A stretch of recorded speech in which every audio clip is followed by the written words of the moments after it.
I take a lot of supplements, but this ashwagandha is the most disgusting, hardest to take supplement. And it's just this little baby pill. I take like a horse pill, like a total nutrient pill, and this little itty baby circle drives me crazy.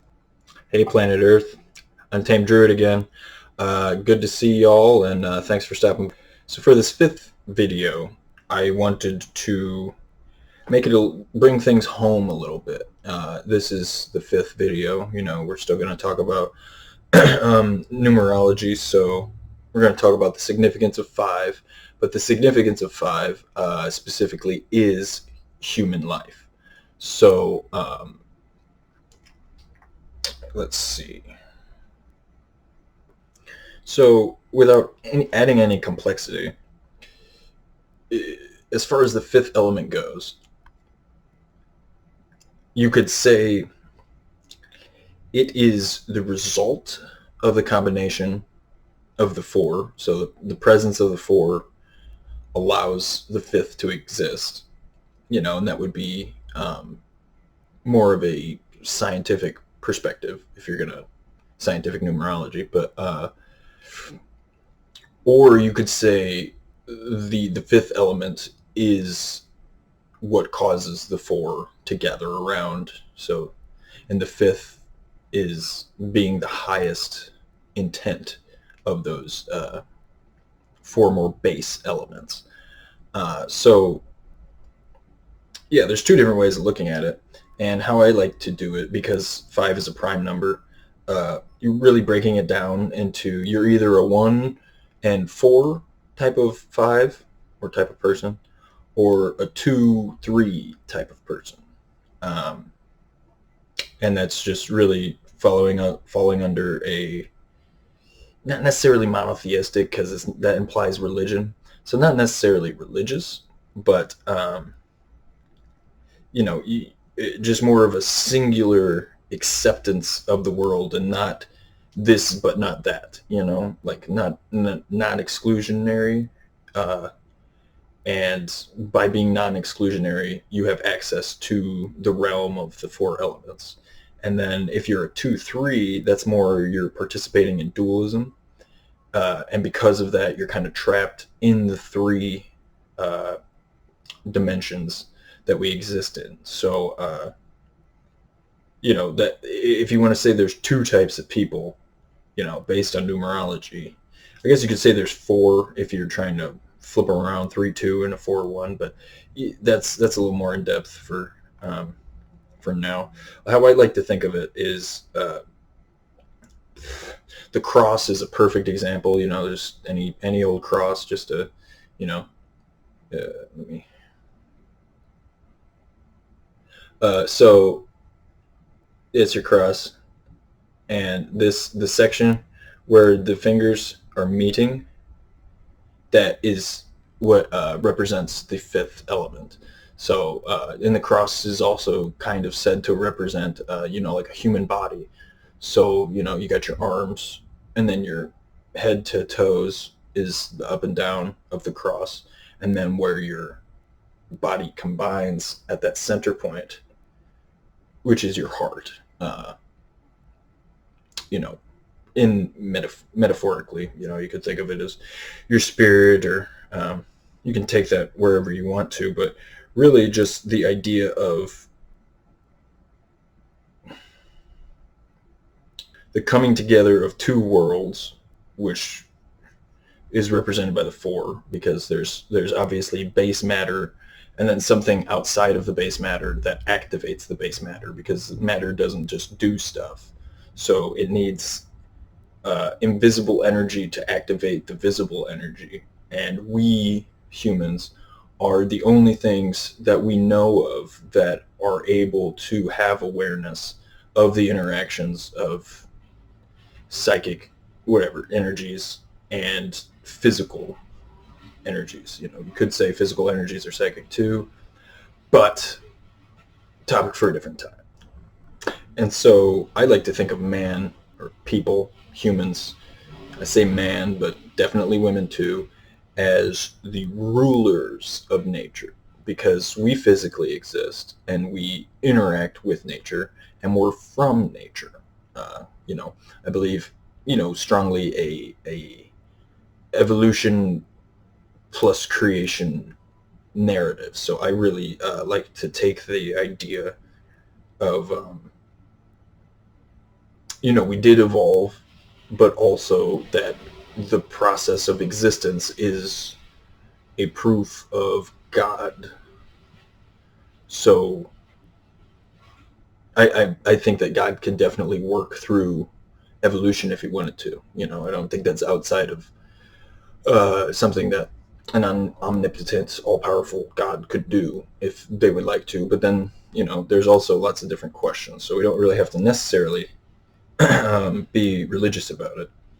But really, more the idea that as the ruler of nature, or as the one who potentially has the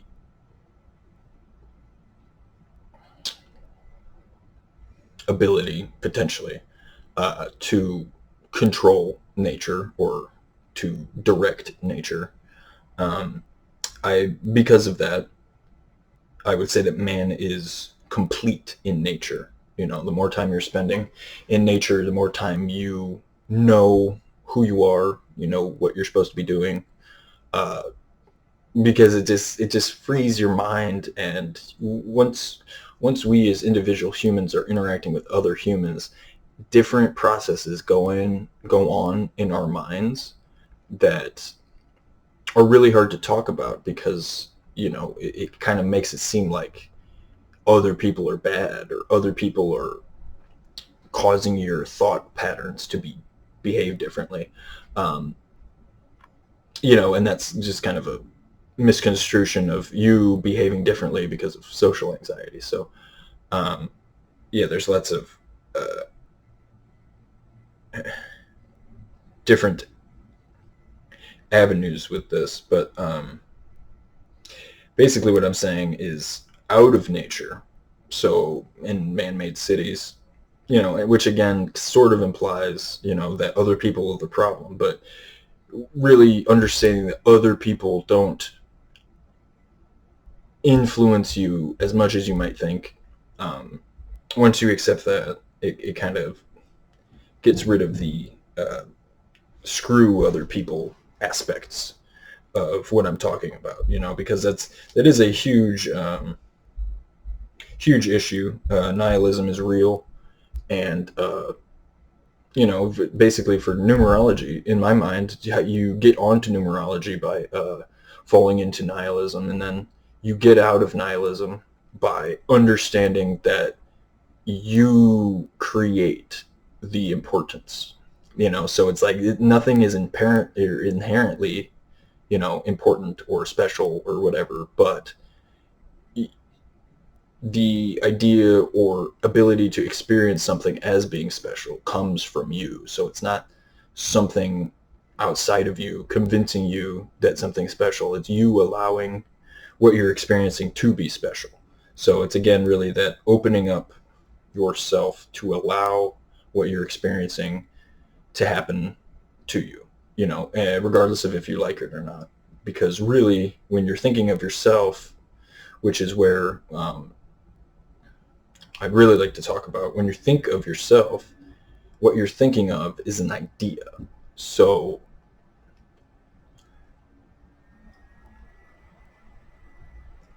when we think of ourselves, we're not really thinking of our true selves. We're thinking of the idea of ourselves, which can be in so many ways messed up or misconstrued.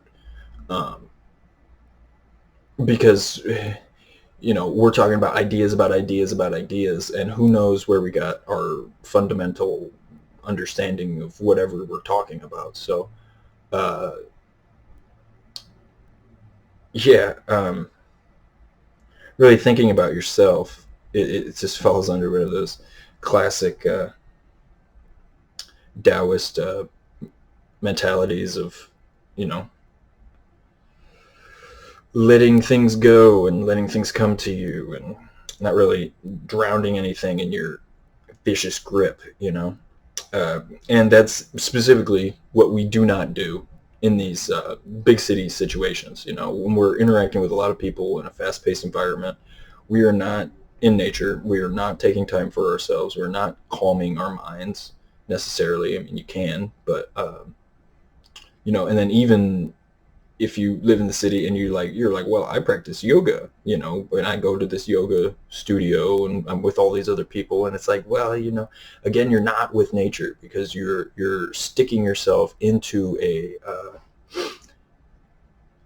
primarily social environment where, you know, even if you're not being social, at any moment you can just be social, and you know, you can relieve that, I'm not alone, I can talk to this person, you know, and that's really the antithesis of what I'm saying, because it's why nature is important is because it is that void where you can just go be yourself, go project yourself, and nature will not reject you unless you hurt yourself. And you know, it then again comes back to you, and it's like, you know, nature's not going to do anything unless you actively participate in a way that destroys you, you know, and you can choose to not do that and participate in a way that builds you up. And it's again just really about you identifying as the creator and the controller of nature, or the not I see controller can get a little power hungry, but you're the director, you're the arbiter, you're the, you know, you're the guide, you're the safekeeper of nature. So nature loves you, you know, and if you don't love nature, which is, you know, what happens to when you're a 2 and a 3, you probably don't love nature. And it's kind of part of our nature to fall into dualism until you've really stared at it for a long time, and you really understand that it's not, you know, it's a weak form of elitism. You know, it's just a it's implicit. You know, it makes sense that you would fall into it, but it's just elitism on whatever level you want. So even if you're not the elite, you know, unelite people like homeless people can still have elitism. So it's just thinking certain people aren't worthy, you know, because of whatever arbitrary reason that you want to come up with, that they're not worthy. So um, I'm kind of out in the branch here, so let me come back. Yeah, um, I guess out of nature, man attacks self, others, and existence in general. And I think that, you know, any kind of attacks, any kind of self harm or harm to other people, or just disdain for existence is directly a result of not being in nature, but also not allowing or not being in a situation where everything around you is allowed to be there. You know, there's no strings attached, no stipulations, and really just not trying to control. You control by not trying to control, but by accepting. And that's your control. You can accept or reject anything. You know, that's really what we have the power to do. And if you accept everything, it's not that you don't give up your ability to change it. You know, you're really owning your ability to change it, and you're accepting that is the situation. That's the physical circumstance. And if you don't accept the physical circumstance, you can't, you know, everything that you're going to come up with is going to not acknowledge the physical circumstance. So it just won't benefit you in any way, because what you need to focus on is the physical circumstance.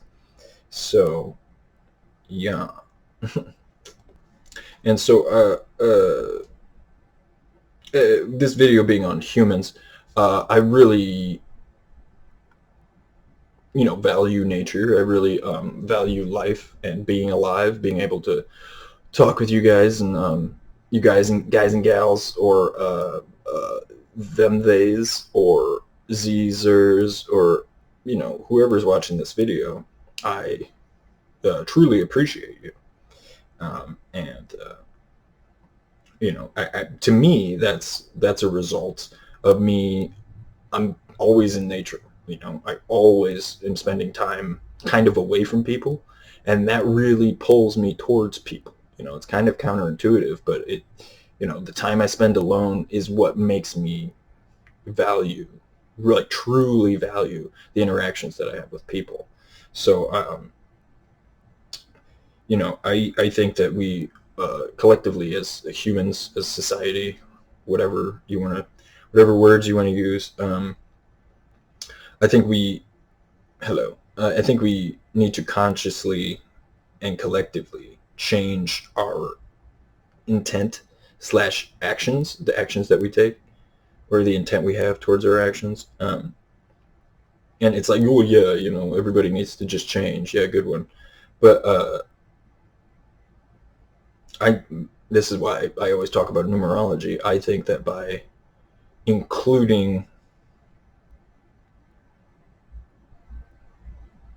this or numerology as our base understanding of the world, we make it so that we deal with all of these issues that just kind of exist.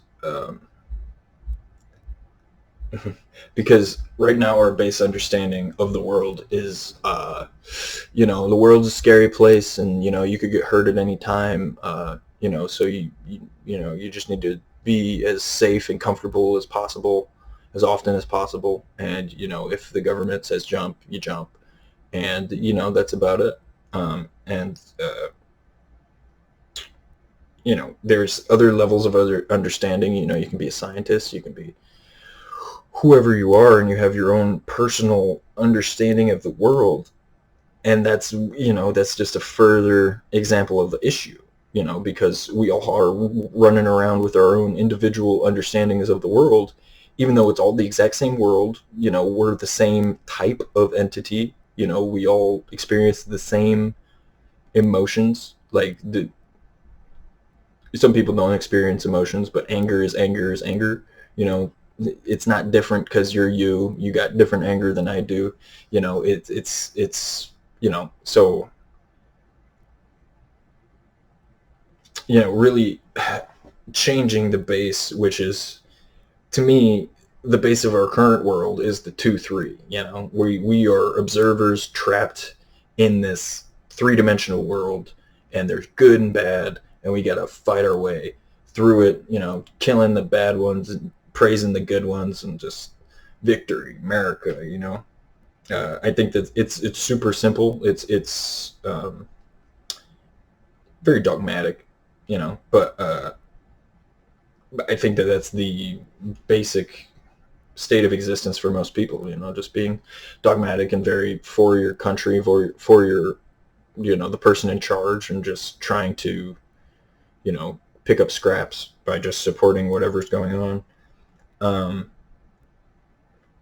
Yeah, so 2-3 is where most people are operating out of, which is problematic. And if we can just switch our understanding to the 1-4, or to the incorporation of numerology, which to me 1-4 implies incorporating numerology, taking the single you, the one, having awareness of the 4, right, instead of you, the single, being 2, and then only having awareness of the 3. It's like yeah, you're like lost in some uh, uh, it's really hard to know anything. In that paradigm, it's just like, how would you know anything at all? Like, everything's just completely random, and you're just trapped, and you're fighting against this thing that you exist in. And it's like, yeah, it just doesn't. It could be cool, but it generally leads to people attacking people fighting people. So I just don't see it as preferable. If we're gonna say we need to collectively change, then I think that calling out uh, dualism as being the ultimate in gaslighting, uh, I think that that's a good way to push that ball down the hill. Um, yeah, so numerology is a primary mode of really changing how people engage with themselves and with the world. So I think it's I think it's inevitable that we all start incorporating numerology into our lives, just because it has utility. Um, and we're kind of stuck in a time where basically everything seemingly has no utility. So we're all just kind of searching for something that works. And, once you find numerology and once you apply it and once it works, I don't think we could replace it. And I think once the idea gets out there, everything's going to take off. Or becomes mainstream, which would be, a sad day for me if this became mainstream, but I don't really mind if it means everybody's more aware and better able to articulate themselves. Yeah, so I thought I would talk about like the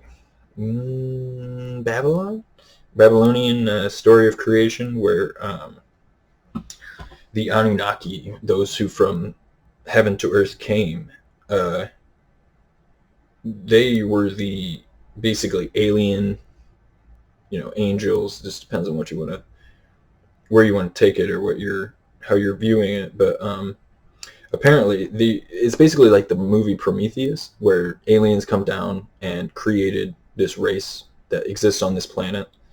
And according to the Babylonian stories, cuneiform tablets. I like the word cuneiform. It's really great. Like cuneiform. It's like, what was that? What did you say in the middle? Cuneiform. Cuneiform. It's like, what letter is that? But anyway, so the Anunnaki, these aliens, created humans as servants for those Anunnaki, those who from heaven to earth came. And so I think that is one of the things that's at the base of our modern thought process, because it's in modern movies like Prometheus. The idea that we are secondary creatures. There's some other higher creature, physical creature than us, and they created us, and they're the ones with the power and the know-how and the technology, and it's specifically not for us. We couldn't handle it. We couldn't possibly create it ourselves. We just have no access to this information that they have. And to me, it's just like, well, that's either true. You can accept that if you want. It's kind of limiting, but whatever.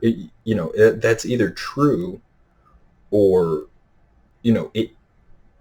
it is a psychological imposition where the Anunnaki, those who from heaven to earth came.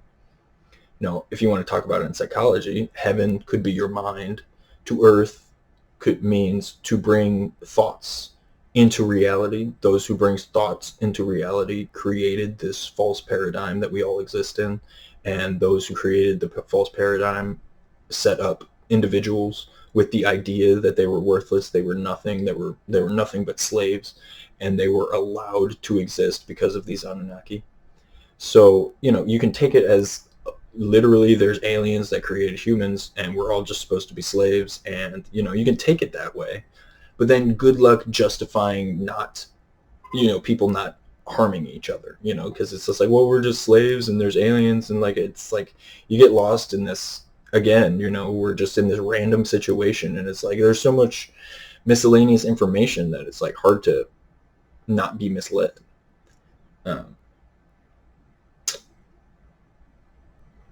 Yeah, so I think we have a little bit of the Anunnaki mentality like baked into our minds, for whatever reason. We kind of separated from the Babylonian creation story, but to me, all of these different creation stories, if you look into the past, almost any creation story kind of follows the same narrative. There's a flood.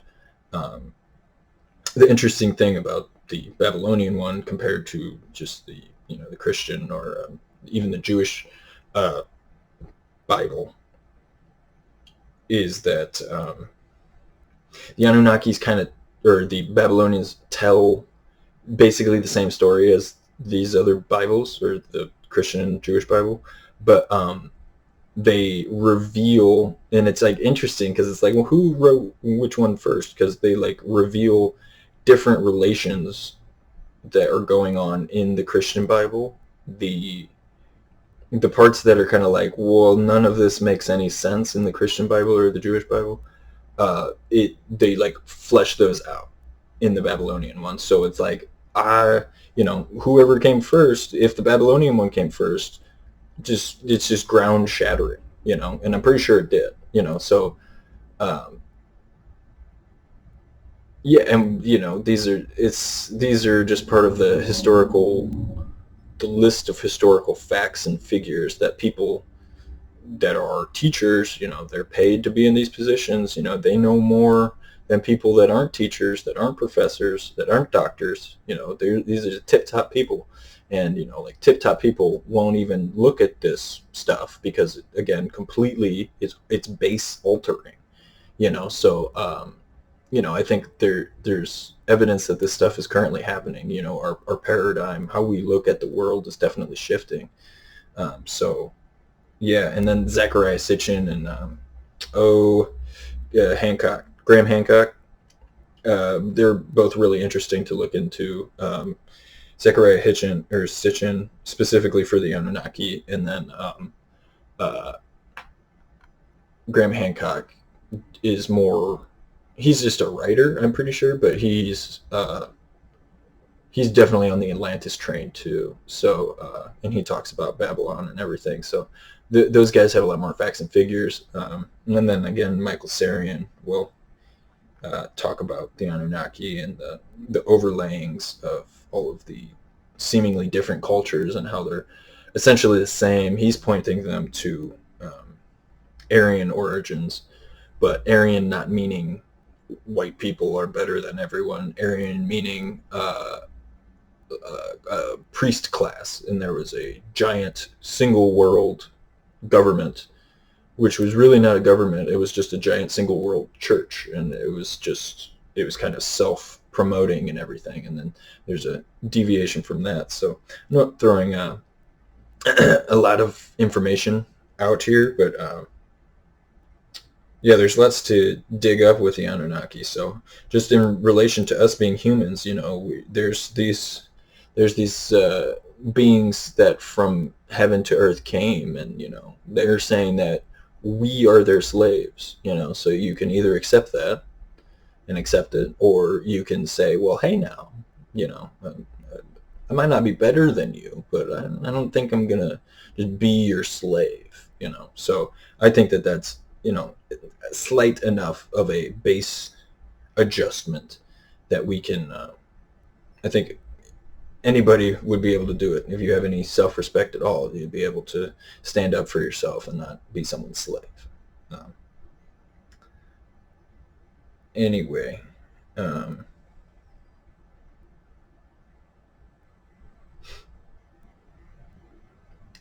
creeping worms to talking apes. Yeah, I guess that's the different. Okay. Yeah, so science is going to tell you,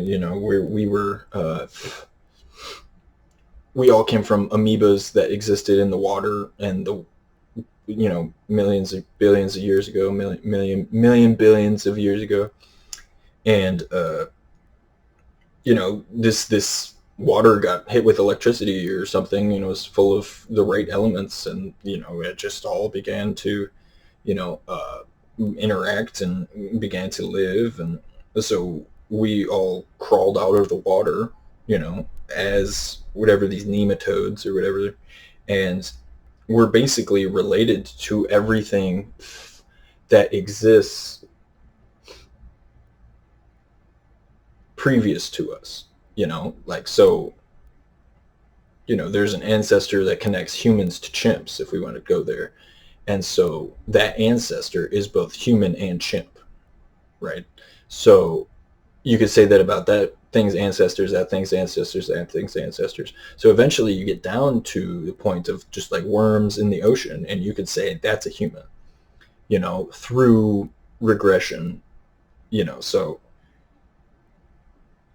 that's to me why some people, there are definitely people out there that are, creeping, crawling, slippery, slimy worms, So, but, and I think it's just lingering from the fact that we did come from worms. We did come from, infinitesimally small uh, microorganisms, So with that being true, to me, that just proves evolution, but, that's a proof of evolution. So, to talking apes, yeah.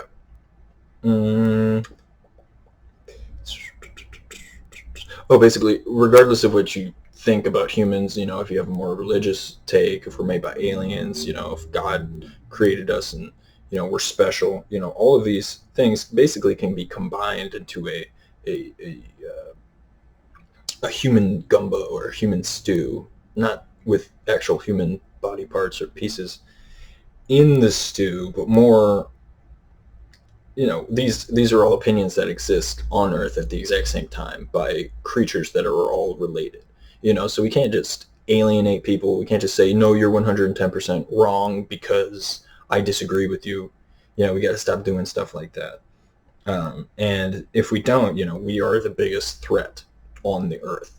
So we can talk about climate change. We can talk about, you know, all of those things, which are super important and which humans, definitely play a part in. We're the ones burning fossil fuels and stuff. So yeah, we're the ones responsible for not doing that. If we're doing that and that causes, you know, unjustifiable amounts of pollution, who else is gonna do something about that? No, nobody else exists unless, again, you're implying God exists and that God would do something about it. And then most of those people that would take that stance wouldn't even think about it like that because they just assume that God's not real. So, there's lots of wiggle room here.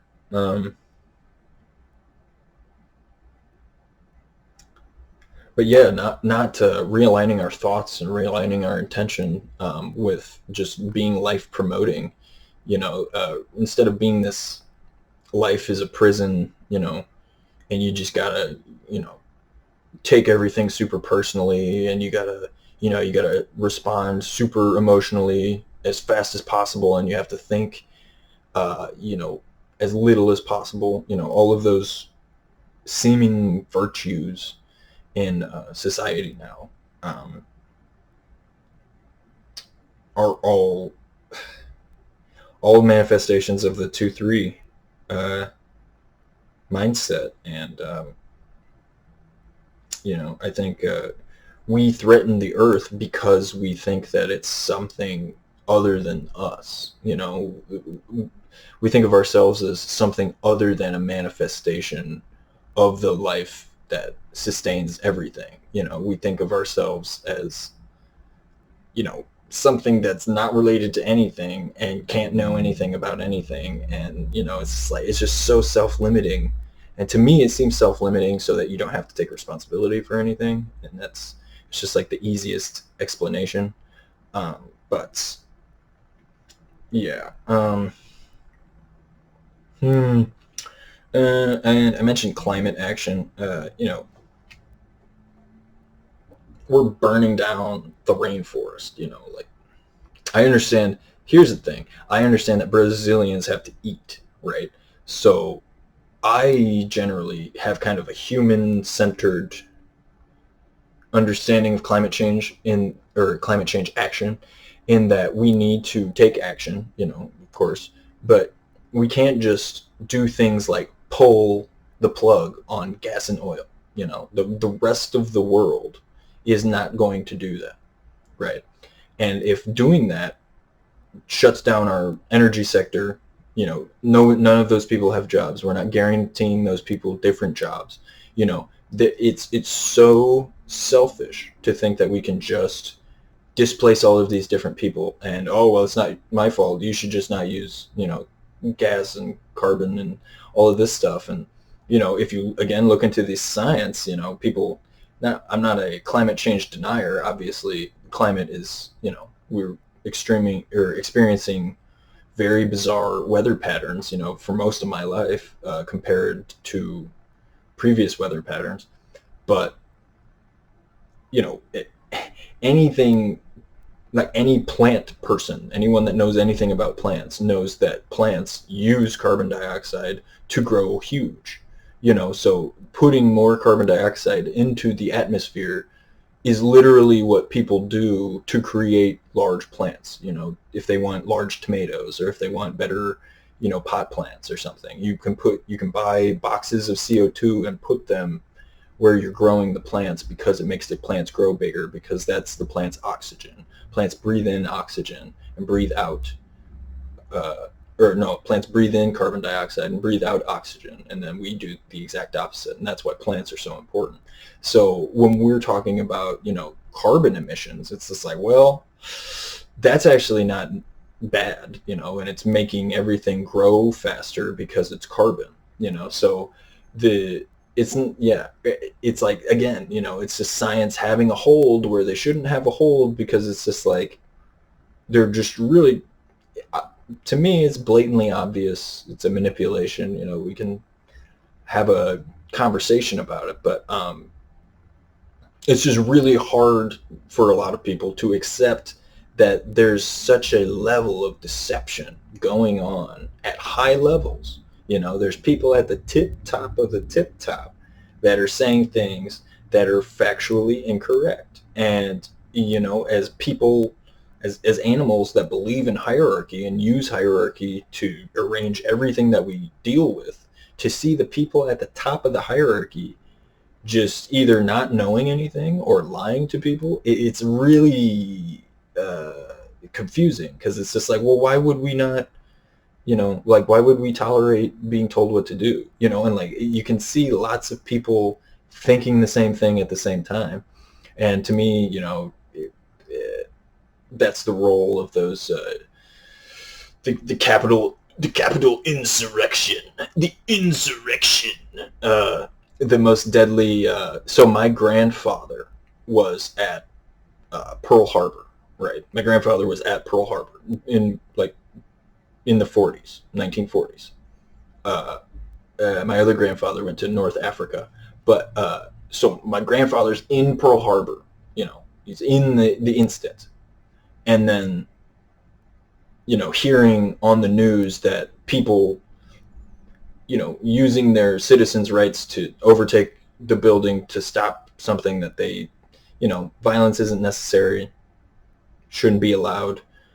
Cops just let them walk through. There's lots of different points of view to take, but, not that anybody's specifically right, not that I'm just right, because I'll get kind of heated up about this, but just to call that the most deadly, the most deadly attack in our country, like, ever. That's what people were saying. That's what people that were getting paid to be news reporters were saying. They get paid to have opinions and talk to people like I'm talking to you, and they were saying this is the biggest domestic terror threat that we've ever experienced. Right? Like, no, think about that. It's bigger than 9/11, and it's bigger than Pearl Harbor and anything else that we've ever experienced. It's just that level of, like, I'm going to tell you this thing and you're going to accept it because it's fear-mongering. It's like, it's so obvious once you get to that point that it's if it's not obvious to you,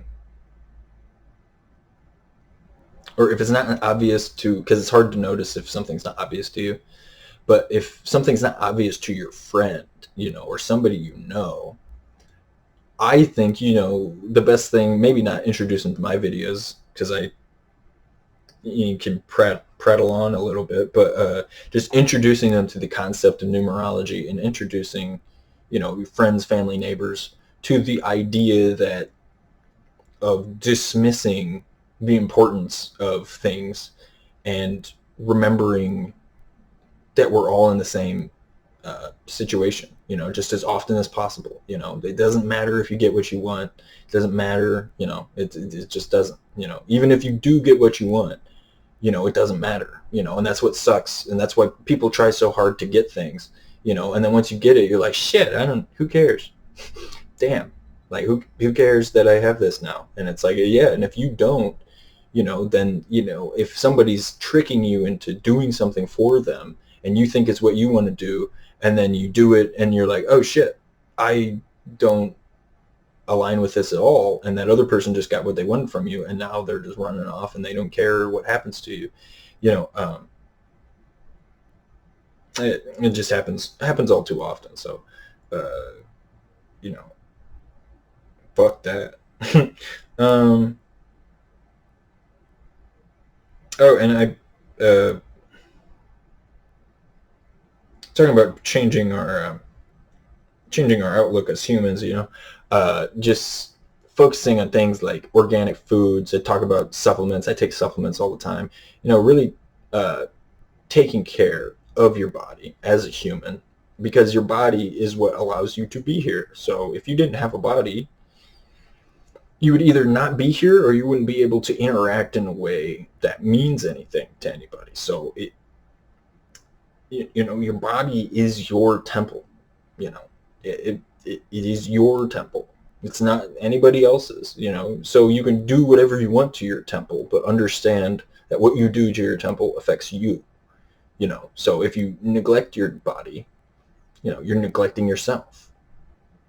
It's just that simple, because your body is a representation of yourself. It's the only physical representation of yourself. So you can't physically point at your spiritual self, but you can physically point at your body, and that's what we're talking about. So just really identifying with your body and not identifying with abstract concepts, because the abstract concepts are thought mechanisms that we can use to access certain levels of awareness or consciousness.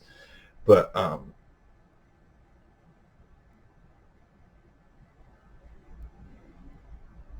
shoot, forgot where I was going. Man, this is why I need to do interviews hardcore, because talking to other people really keeps me on track. So if you get annoyed that I kind of lose my train oft, yeah, the interviews hopefully will smack that in the butt.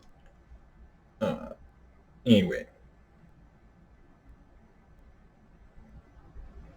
yeah, so we just as humans really need to support local business, black-owned business, farmers markets, different things like that. Just become more involved in your community, and not even in the cheese-ass way of, I'm going to be involved in my community, like, just help people. Don't be a shithead, just don't be someone who causes problems for other people because you're bored, uh, and I think if everybody did that, if everybody simply was like, hey, I don't want to bother anybody else, all at the same time, everything could work out. But that's a little simplistic, and we can't just force that into reality. So we have to accept that there's going to be people that are just not going to accept your stance, your opinion, the way you look, the way you smell, the way you whatever, because they don't like you. Why? Because they don't like you. And trying to explain to someone who doesn't like you why they shouldn't dislike you doesn't really work. So, you can't really do anything else, or you can't really do anything about people not agreeing with you, people not aligning with you. But what you can do is not care that they don't align with you or don't agree with you, and you can just continue to do what you're supposed to do. And I think that's the power that nonviolent people have. You just continue to live your life and just show the rest of the nonviolent world how ridiculous violent people how far they'll take it, and how far they'll push people to manipulate people to get their way. Yeah, so I guess that's really all I have for today, or for this video. So yeah, thanks for stopping by, thanks for watching, thanks for listening, and hit that subscribe and the like button and the notification bell, and I will catch y'all next video.